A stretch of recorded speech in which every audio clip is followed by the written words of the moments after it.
Welcome to Zentangle Project Pack number 25. This is day 6. My name is Rick. Hi, I'm Maria, and we're going to have a little bit of fun with bijou tiles. We have 4 white bijou tiles and an 01 micron, a Zentangle pencil, and a new Zentangle pencil that's a little bit darker than the black pencil, which is kind of weird, but it actually comes in handy. And it's really like buttery. It's like buttery, like the white like the charcoal is buttery. Yeah, so it's really fun to use. So shout out to General Pencil there. Okay, these tiles are so cool. We're going to do, or Maria's going to do 4 lovely samples with these beautiful tiles. So this is going to be sort of an exercise, and we're going to work on shading and drawing behind. We have this sort of seed shape here. Pretty simple, right? And then one of those tethered, what we call a tethered aura. Right. So it mimics the shape, but it's tethered on both at both ends. Right. Well, it could be tethered just at one end, but we do it at both ends here. Right. Kind of an interesting, almost like an onion shape or There's a plant that looks like that, and I'm forgetting it. Yes. And since this is all about drawing behind, let's do some drawing behind here. So this is kind of like an interesting little thing. So we're going to go drawing behind this little space here, the onion shape. And of course I can't do a straight line, so you'll have to bear with my curvatures here. So it's going behind again and coming out the other side. And then going right over that line. Right. But we can work with that. Right. I like how you twisted it there. That's pretty cool. So what are we going to do? So we want to like hide that place that it crosses the line. Right. So one of the ways to, hide that line where it crosses is just put those little lines that cross everywhere else. Everywhere else. So all of a sudden, boom, it's doing exactly what you need it to do. So that's one of the ways we can sneak around doing things, going behind. I love that technique. It works also with like little checkerboard, Knightsbridge-y things. But what you would have to do is put your block, the black block, right over the line first and then work from either end so that it goes in the right place. Yeah, that would work. So we're going to do a shading of some sort it's sort of like a magic trick. Well, it really is. And if you were to see Maria's desk, whenever she works on something, she doesn't do like 1 or 2. There'll be like 20 or 30, like all these different iterations. And it's very, very cool. But when I saw this, it was like, wait, what? How did you do that? So we're going to shade every other one of these, okay? Wait. Don't go ahead of you. Don't jump ahead. Don't jump ahead. Don't stop. After this, stop. Right. Okay, so we've done one side, so let's spin it. But we're not going to shade the same bands, okay? We're going to go do the same thing, but in the opposite bands. The one that didn't have any shading on the other end. And it's very, very cool. I think I've jumped ahead and I know what comes later, but on the last one, she just does the shading, and it's very, very, you really get a sense of how that works. And the more bands you have, the more fun it is. That's right. Well, this is sort of like an trompe-l'oeil trick of the eye. And we're also going to want to show that little sneaky ribbon going behind. So I'm going to do a little bit of shading where those go behind and we'll see how that works. And she's putting the graphite like a little bit of ways from it. Yeah. And I think that's part of the neat trick. So we're going to do that on both sides, which doesn't actually make sense in the real world, but it makes sense in a pattern world. Right. And you'll see that little holder that Maria has on the pencil. So when the pencil gets shorter and shorter, and also so that she can hold it really easily, it's like, I don't know, the end of an old butter knife or something. Something like that. Just hollowed it out. It helps me with elongate my pencils. So a little drop shadow on that ribbon. Now, remember this before the tortillon. There's like before tortillon and after tortillon. Right. So don't jump ahead. Don't jump ahead. So just feathering that out. And hold your tortillon on the side. And it really doesn't take a lot of pressure. And the more you hold the tortillon on the side, the longer it seems to last. Right. So I'm really excited to see you guys play with this technique, because you're going to be able to, it'll find a place in so many areas of your work. I don't remember if I saw this somewhere or if I figured it out or just because I made a mistake. Yeah, that could be. You know, a lot of things, I know that there's one of the tangles that Molly did was trying to figure out how to do paradox, and it just wasn't clicking at the moment. But she came up with this other really, really good tangle. Or if you're doing something and sort of like, I don't know about that, well, just put it aside and then come back to it and be ready for some really cool inspiration. So just play with the tortillon, because you can really, really move things around. And I think it's never done, right? It's never done until you put it somewhere else. Right. Or the phone rings or something, right? That looks awesome. Oh, I love this whole concept. So I'm going in and adding some little details here and there. So where the ribbon is going under, just a little bit of it darkening before it goes under. And now we're going to take this new magic pencil. I don't know, what are we calling this? Right. I don't know. It's got a different texture to it that it still moves with the tortillon, but it's not as messy. Does that make sense? It does. Yeah. It's not as. I don't know. It holds together, and it holds into the fibers. Right. So it's like you've got two shades of black pencil, really. Right. It's not like it's actually that you have two shades of black pencil. Right. Oh, and I just thought it needed a little something. And here we're going to do that same little trick of the eye. We're going to go around it and behind it. So every bauble needs a bauble hanging from the bauble, right? Oh, actually, it's a charm. It's a charm. It's very charming. Well, and not only is it a charm on a charm, but it's hanging there by drawing behind. Right.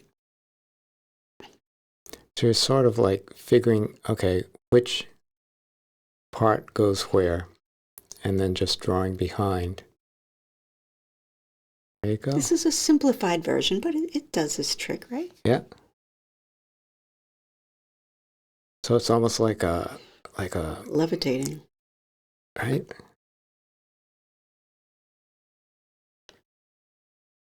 And I like how there's this feedback from you watching it, and what does it want? What does it need to have? And then just putting that in. Just a little dingbat. Or maybe it's a close-up of Bijou. I was thinking the same thing, right? Hi, Bijou.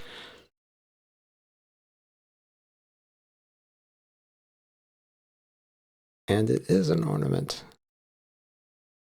I love it. Cool. Going in, adding a little love, cleaning up the lines. You saw how that just cleaned up really easy. Nice. Very cool.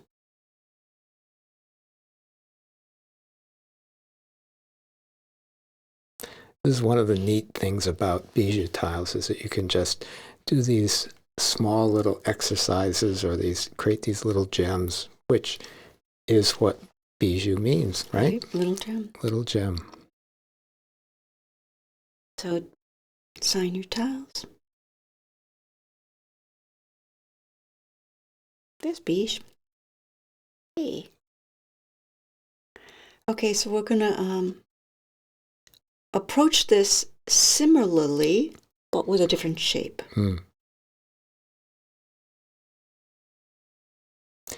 Those are pretty straight lines, you know? It's been having a bad day. And just to go back to that previous tile, the whole idea of dating your tiles, really encourage you to do that, because it's so neat to go back years later and say, oh, wow, that's when that was. I didn't want to put the definite date because we do these so far ahead. Yeah.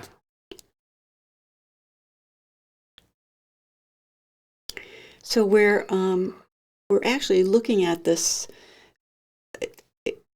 It's exactly the same tile as before, only straight lines. Right. And just sort of exploring adding things over and under, but just in a different way. Right. Here comes the ribbon.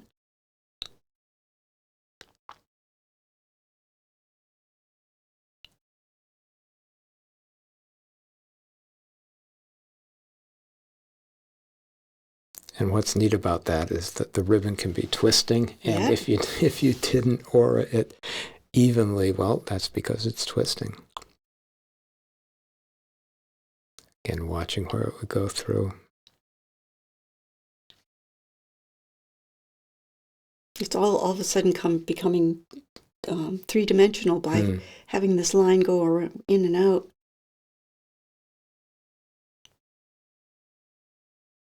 And you don't know, is it like three-dimensional, or are those, all of a sudden, those pieces just windows that just opened up? But then when you put the shading in, you'll see.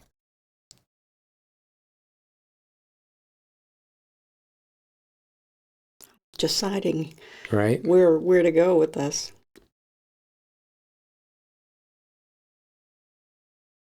And you can always like restate the lines. And even as you were starting, I loved how you like did the ends there where they all come together, sort of like welding it together. Whoa. Hello.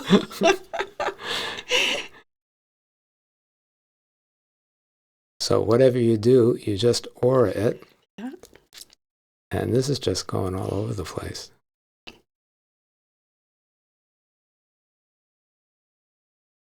I don't even remember what you did. So you can do all sorts of unexpected things, and just, you know, just play with this and think of this as like an exercise of exploration. You know, it's not like, okay, this is the one that you've got to do to, you know, make it go through just the way Maria did. But just taking this concept and, wow, what can I do with this? Where might I add this in my, even an existing tile? So that's it in the drawing part. We're working with shading and going behind. And again, we're going to go every other one like we did before. We're going to go behind that ribbon. And it's so neat that the graphite on this one looks dark until you put the other one next to it. So we did the same thing, top and bottom, except in different like areas, right? Different bands. And then just sort of bringing it down to you know, that where that middle part is there. So this one's really It's almost faceted, so you can like get a paper fold almost. Right.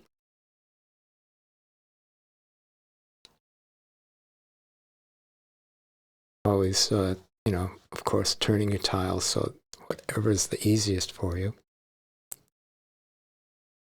And now that similar approach, and then smooth it out. And when you first put it down, it looks like, well, to me, it doesn't have the same effect as when as soon as you smooth it out. It's right then. You could see it. And all of a sudden, the drawing behind element has a thickness, and it just lifts it up.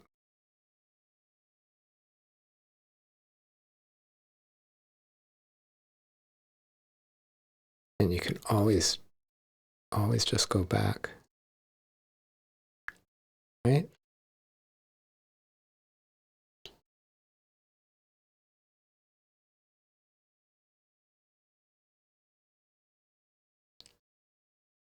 Again, we're both so mesmerized by watching this. It's like, because we quick, do the say something. voiceovers together afterwards. Right.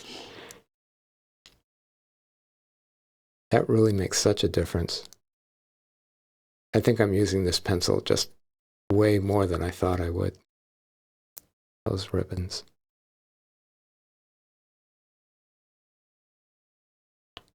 The chop on.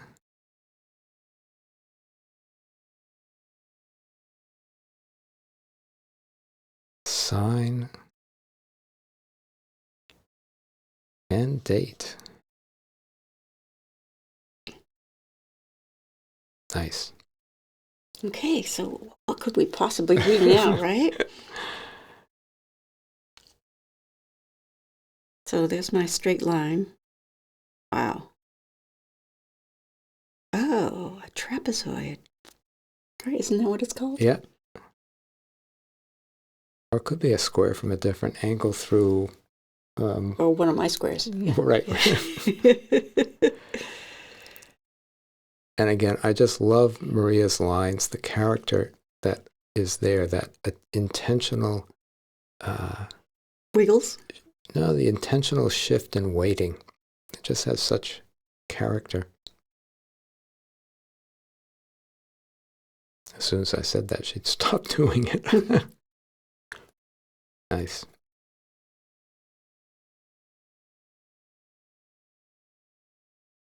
Oh, this is a wide one. A wide band, right?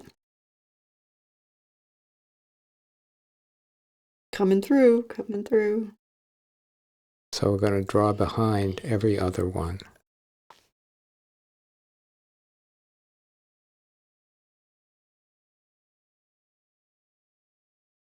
And it seems silly to hover the pen over, but just by hovering over it, particularly on curves, you get the really where your hand would have drawn it coming out if you imagine that you're drawing it. Mm-hmm.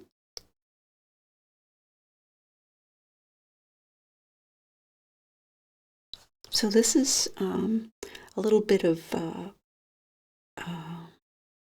crescent moon. We're going to draw inside this band. Simple.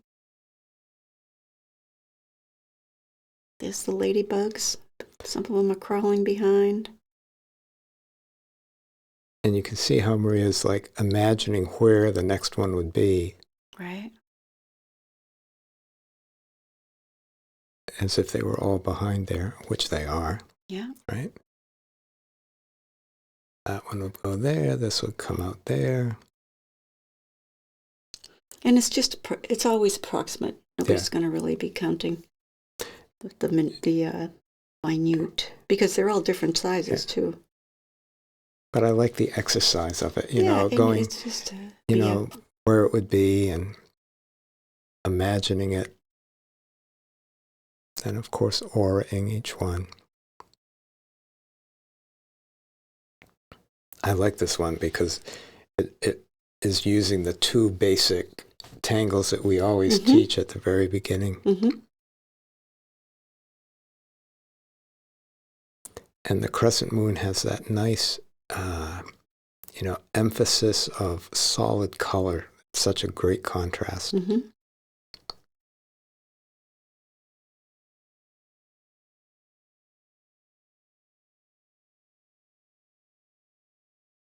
Pretty good as a border. Mm-hmm.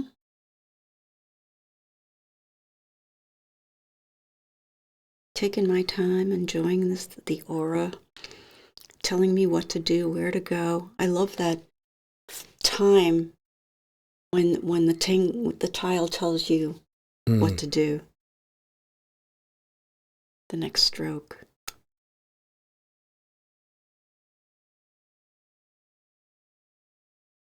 And having that, sensitivity to be aware of that, and then just letting it go where the inspiration would have you go,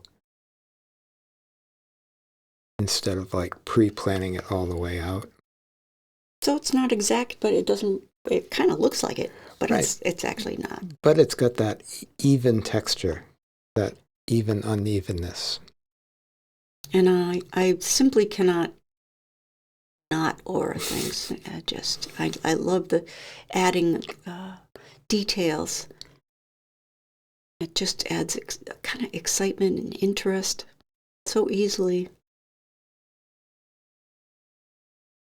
It's interesting how Maria's drawing the lines from the bottom up, and I would be drawing them from the top down. That's fun. I was going to say I'm ambidextrous, ambi-auraing, I don't know. So speaking of adding auras. So I have the wiggly lines, and when I aura them, I try to exaggerate the wiggles so that you can tell that it's a human doing this and not a machine.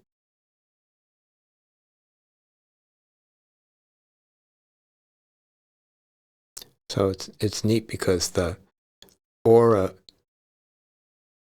is weaving in behind the band of crescent moon there. Mm-hmm. It's sort of holding it in place. Yeah. Can always restate those lines. Mm-hmm.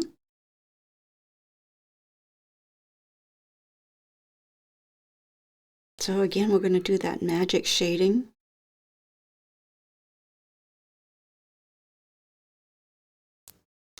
Every other one.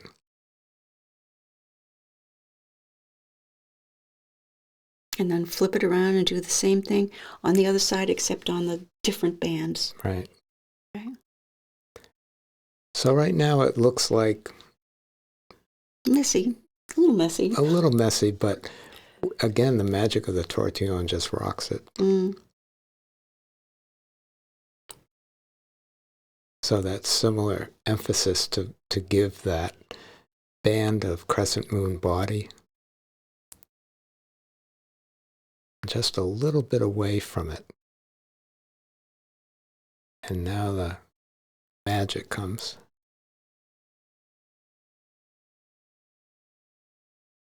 And you can see that there's enough graphite on the tortillon that you can still put it where you hadn't laid it down with the pencil.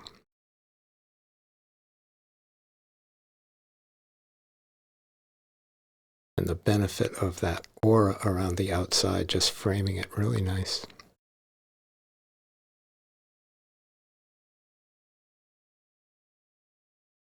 So I'm adding some shade just sort of close by, just to give it some depth. Bringing in more graphite. And then adding that magic new pencil. We got to call it something. I know.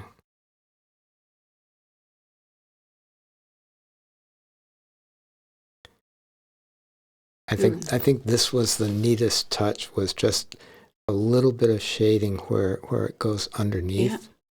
And you don't need that much because your eye fills in right all that. It's just a hint.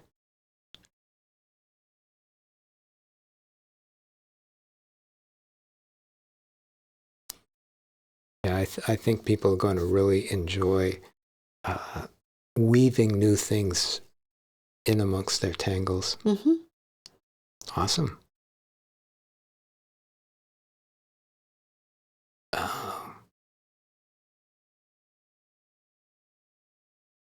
So you can see what she's doing there, just giving a little bit of shape to that.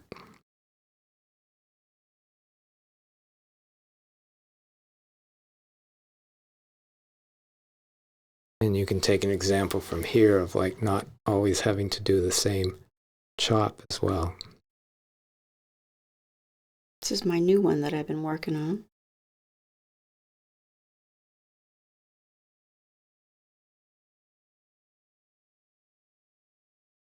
That fits nice.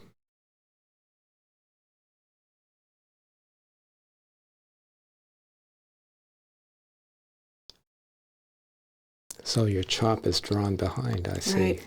Oh, there it is. Or, yep.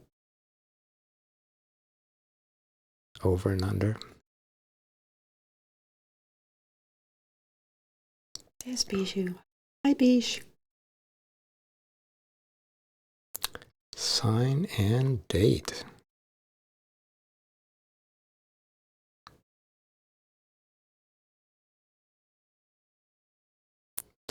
All right, we got one more.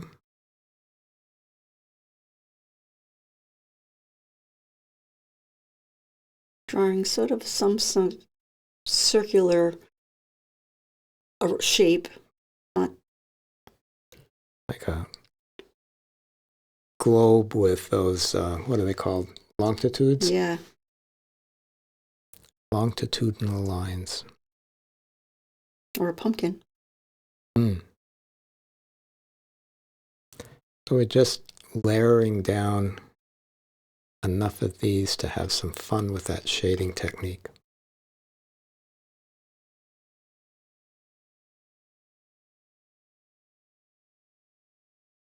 And then you know what happens next. Just filling in every other one on that side. And then the opposite side. Mm-hmm.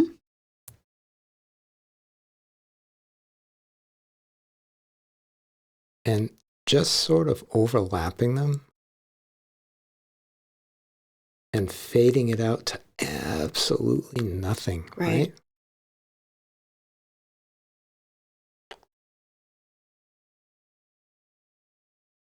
And it's almost in the middle, they have the same color. Right.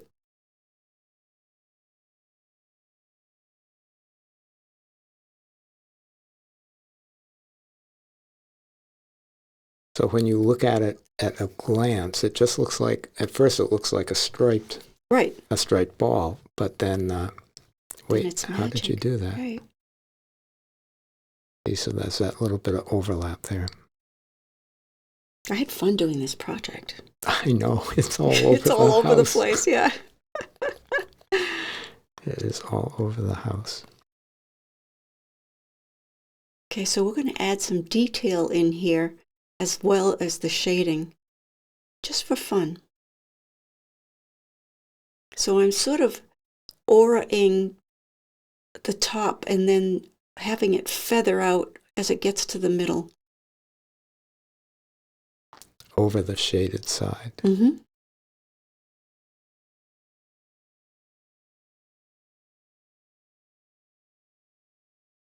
So it's sort of like an thatching line. Mm-hmm. Oh, which is what you got here. Yeah.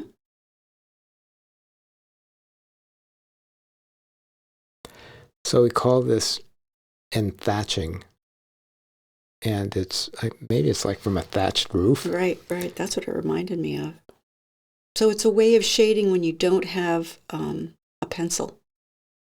But here we are doing it right over the pencil. I don't know if I've ever done that. Yeah. On both ends of the shaded parts.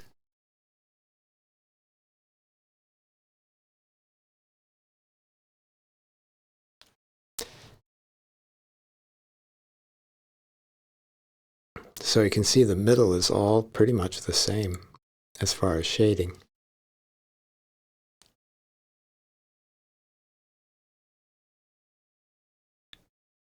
And we'll leave it to you to use this as like an example of well, drawing behind the chop there. And I think we put in some of the examples of what you did. Yeah. It's a beach ball gone Yeah. Houdini kind of thing. Right? Sign. Date. This is a great exercise when you're trying to master a certain kind of tangling or technique. Right. Do these little studies. That's what Bijou's are really great for. He's a great teaching model. Yes, yes. So we got different shapes. That's a different one. Yeah.